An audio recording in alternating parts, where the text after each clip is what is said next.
हवा में लो।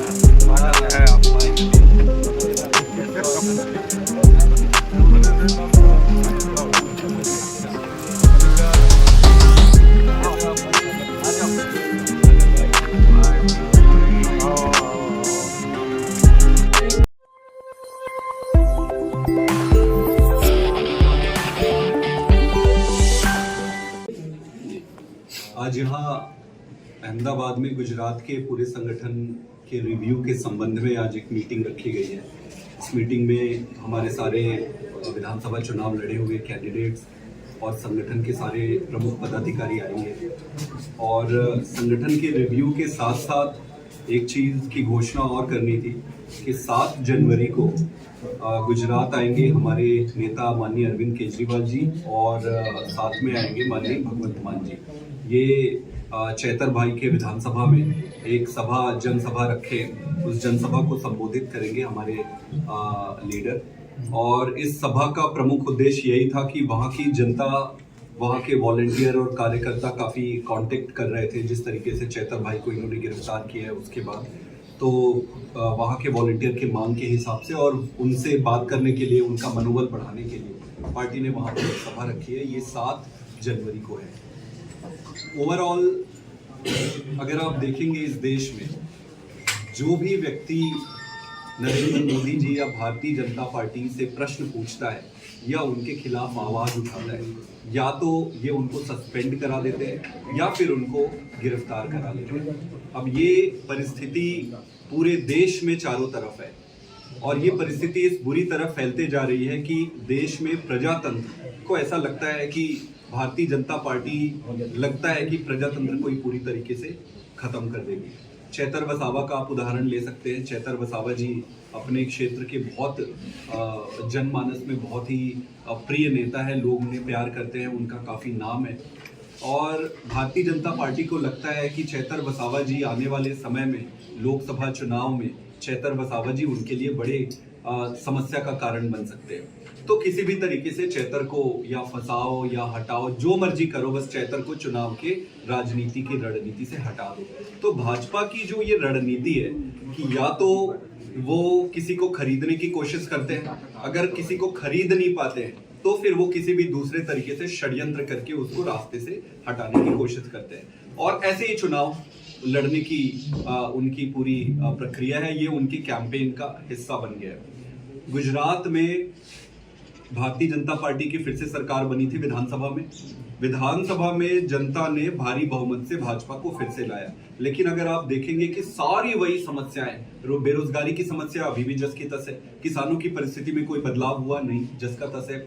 अभी ड्रग्स के बारे में कुछ मैं खबरें पढ़ रहा था। ड्रग्स, पंजाब पुलिस और गुजरात पुलिस ने गुजरात में कई सारे ड्रग्स के कारखाने पकड़े जहां से ड्रग्स बनते हैं। आप गुजरात में जो पोर्ट है वहां पे इतनी भारी संख्या में ड्रग्स पकड़े जा रहे हैं। ये कोई राजनीतिक मुद्दा नहीं है।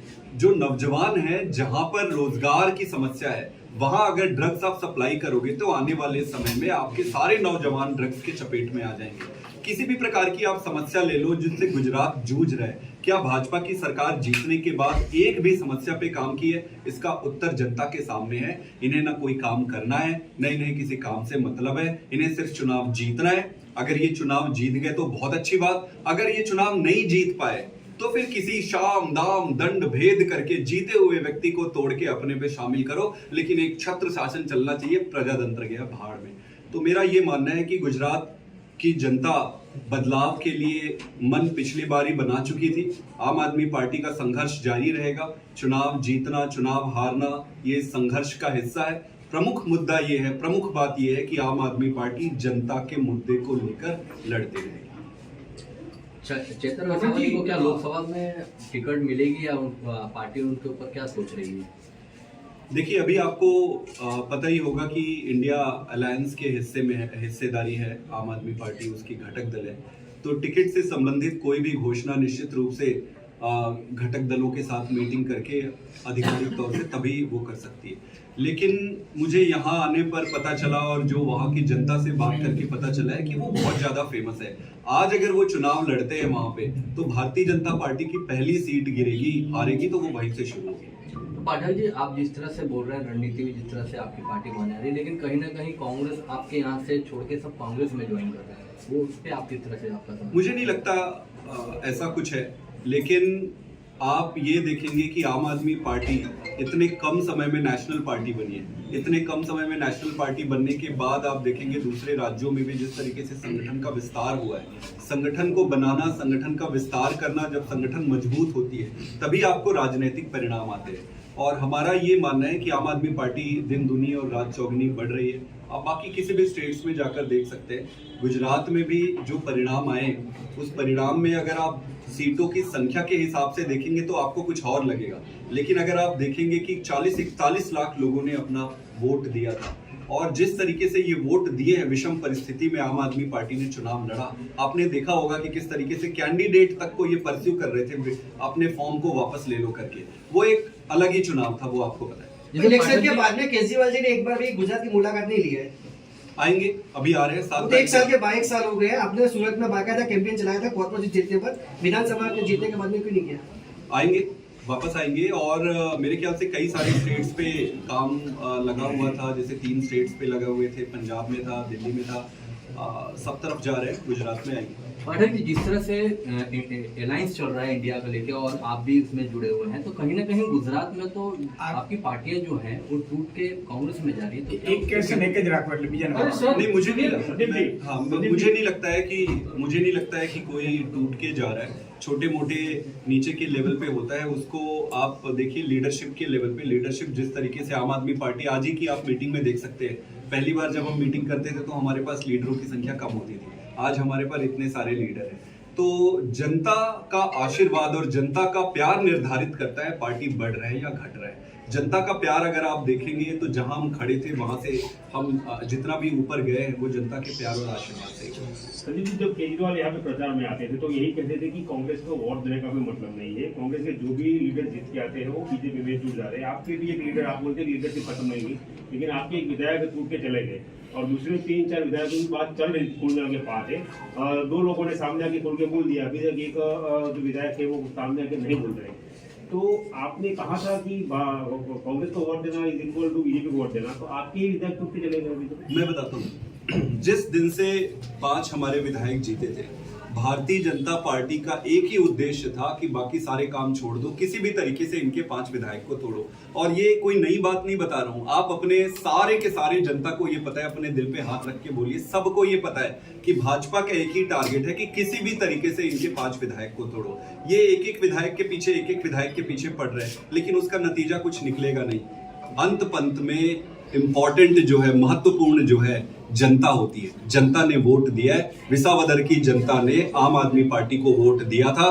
फिर से चुनाव होगा, फिर से विसावदर की जनता आम आदमी पार्टी को वोट देगी। और भारतीय जनता पार्टी से मैं ये कहना चाहता हूं कि हर पार्टी को किसी कारण से याद रखा जाता है। भारतीय जनता पार्टी को इसी कारण से याद रखा जाएगा कि दूसरी पार्टी के विधायकों को कैसे परेशान करके, कैसे खरीदने की कोशिश करके, कैसे तोड़ के देश को खत्म करने का जो प्रयास होता है वो इनके नाम है। और एक चीज और, हमारे एक विधायक गए या एक विधायक जा रहे, हमें इसमें दुख करने की जरूरत नहीं है, उनको सोचने की जरूरत है। प्रश्न उनसे पूछना चाहिए जो उनको बरगला रहे हैं, जो उनको तोड़ रहे हैं, जो उनको खरीदने की कोशिश कर रहे हैं, और जनता देख रही है। पाठक जी, ये बताइए, आपके जो विधायक छोड़ के गए उन्होंने रिजाइन देके ये बता दिया कि आम आदमी पार्टी का जो शीर्ष नेतृत्व है वो कोई जवाब नहीं दे रहा है, चाहे वो केजरीवाल जी हो, आप हो या इजुदान भाई हो। सच्चाई कितनी है इसमें, या फिर पार्टी छोड़ने के बाद उसके जो बोल है वो ऐसे हुए दिख रहे हैं? आप खुद ही सोचो कि एक जीता हुआ विधायक इसलिए आज तक भारत के इतिहास में कभी रिजाइन दिया है कि ये हो गया वो हो गया, वो सारी फालतू की बकवास बात है। मेन प्रमुख मुद्दा यही है कि भारतीय जनता पार्टी एक एक करके उनका टारगेट ही यही है। वो अपने टारगेट में पहले भी ये प्रयास किए थे इनको लेकर, और ये एक जगह प्रयास नहीं हो रहे, सारे जगह प्रयास हो रहे। तो भाजपा का दो तरीका रहता है, एक जब चुनाव होता है तो चुनाव लड़ती है, और चुनाव खत्म होने के बाद दूसरे पार्टियों के विधायकों को तोड़ने की, खरीदने की कोशिश करती है। उनको करने दीजिए, भगवान सारा कुछ देख रहे हैं, जनता देख रही है। अभी जो 4 विधायक बचे आपके पास, वो लोकसभा लड़ने वाले हैं? ये लोकसभा के बारे में सारे घटक दल मिलके इंडिया अलायंस है, उनसे बात करके ही तय करेंगे। मैं इतना ही कह सकता हूं कि जो भी निर्णय करेगी आम आदमी पार्टी पूरी ताकत से और बहुत मजबूती से चुनाव लड़ेगी और अच्छे निर्णय आएंगे। तो जैसे ये सवाल ये है कि यदि आपका ऐलान होता है तो आप कितनी सीटों की डिमांड करने वाले हैं?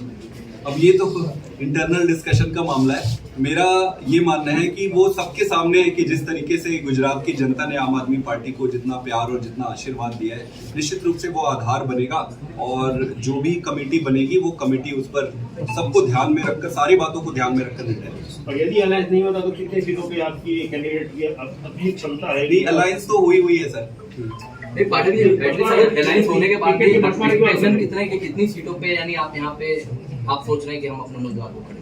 मैं आज कुछ भी इस पे नंबर इसलिए नहीं दे सकता हूँ क्योंकि वो तय नहीं हुआ है, लेकिन अच्छे से चुनाव लड़ेंगे, और अलायंस में है तो अलायंस धर्म का पालन करना है। As a mature political party कुछ भी ऐसी चीजें बोलना ठीक नहीं होता है। कमेटी होती है, कमेटी में बैठेंगे, जैसे ही तय होगा आप सबको बताएंगे।